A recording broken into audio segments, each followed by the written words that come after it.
Our Father in heaven, hallowed be your name. Your kingdom come, your will be done on earth as it is in heaven. Give us today our daily bread. This is the halfway point of the prayer.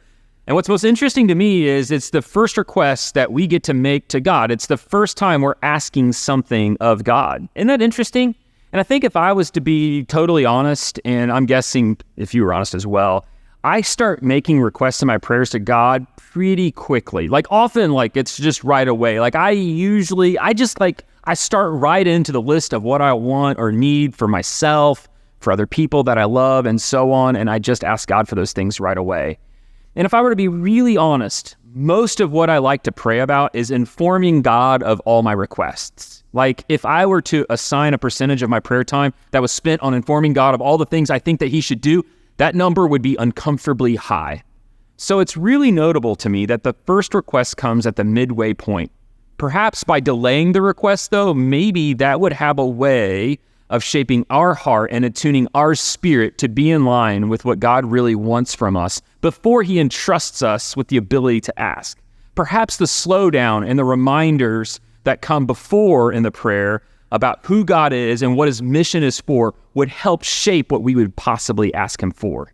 The second thing I found super interesting about this, give us today our daily bread, is that what the request is for. It's for daily bread. You see, daily bread would be, in that time, the food needed to survive. It's asking God to supply us with the building blocks of survival. Daily bread wasn't an extravagant ask. It's asking God for the sustaining nutrient needs. It's bread. It's not asking for a well-balanced diet. It's not even asking for a steak dinner or even McDonald's. It's asking God for daily bread.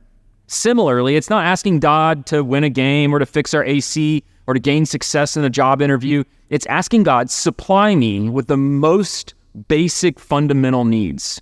So this begs the question, what's your daily bread? What are the life-sustaining building blocks of your daily life where you need God to show up to supply you with exactly what you need?